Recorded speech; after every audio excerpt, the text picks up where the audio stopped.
اب رہ گیا کہ وہ بعد میں جنگ جمل صفین نہروان کے لیے کیوں چلے گئے؟ وہ اس لیے چلے گئے کہ اس وقت مسلمانوں میں ہی دو گروہ بن گئے تھے، حق ایمبیگوس ہو گیا تھا، مبہم ہو گیا تھا۔ اس کے لیے ضروری تھا کہ حضرت علی خود میدان جنگ میں اترتے تاکہ لوگوں کو یقین آ جاتا کہ اگر حضرت علی باغیوں کے خلاف قتال کر رہے ہیں جنگ جمل صفین اور نہروان میں تو یہ قتال حق پہ مبنی ہے۔ کسی کو بھیجتے تو لوگوں نے کہنا تھا یار ادھر سے تو حضرت عائشہ اور طلحہ اور زبیر آ گئے ہیں رضی اللہ عنہم اجمعین وعلیہم السلام اجمعین، ادھر سے عمار ابن یاسر چلے جاتے ہیں تو لوگوں نے کہنا تھا یار وہاں تو حضور کی بیوی ہیں، کتنے جیے سے آبا ہیں، چلیں عمار ابن یاسر سیدہ عائشہ کے علاوہ باقیوں سے تو تگڑے تھے لیکن مولا علی خود جاتے ہیں تو پھر اس میں، ورنہ تو جنگ جمل ہار جانی تھی انہوں نے اگر حضرت علی خود نہ جاتے۔ عبداللہ ابن سلام ویسے گھوڑے کے آگے آگے کھڑے ہو گئے تھے، کہا تھا امیر المومنین آپ کو مدینہ نہیں چھوڑنا چاہیے، مجھے خطرہ ہے آپ مدینے سے نکل گئے پھر قیامت تک دارالخلافہ مسلمانوں کا مدینہ نہیں بنے گا۔ حضرت علی کو بھی اس بات کی، لیکن انہوں نے کہا کہ بات یہ ہے کہ اگر میں نہیں جاؤں گا تو یہ جو فتنہ ہے یہ اس سے بڑا فتنہ ہے جس کو دبانا ضروری ہے۔ تو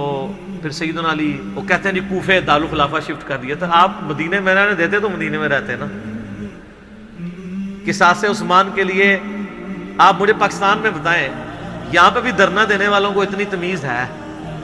کہ دھرنا کدھر دیتے ہیں؟ پشاور میں دیتے ہیں، کراچی میں، اسلام آباد میں؟ کیوں؟ کیپٹل سٹی ہے۔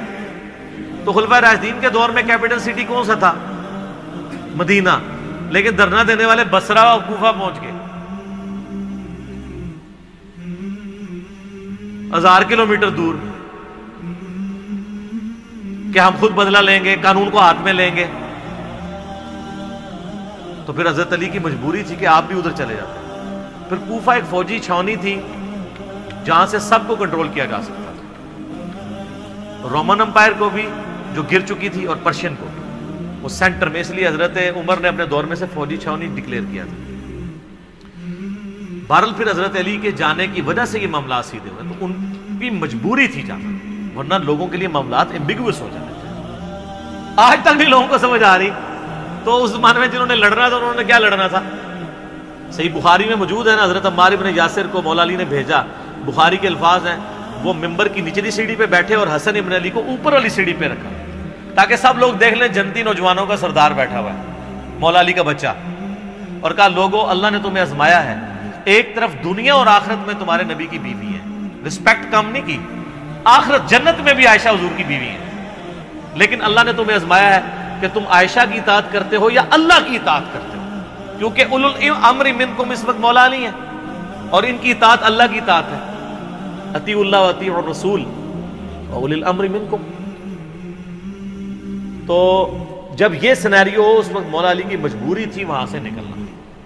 اور آپ دیکھیں انہوں نے بعد میں پھر کوئی ان کے ساتھ زیادتی بھی نہیں کی، جمل میں جو دوسری طرف سے مرے ان کے جنازے بھی پڑھائے ہیں، ان کی عورتوں کو لونڈیاں نہیں بنایا، خود سیدہ عائشہ کو عزت اور احترام کے ساتھ وہاں سے رخصت کیا ہے۔ تو یہ کہنا کہ حضرت علی نے جنگیں نہیں لڑی ہیں، حضرت علی نے تو آپ کو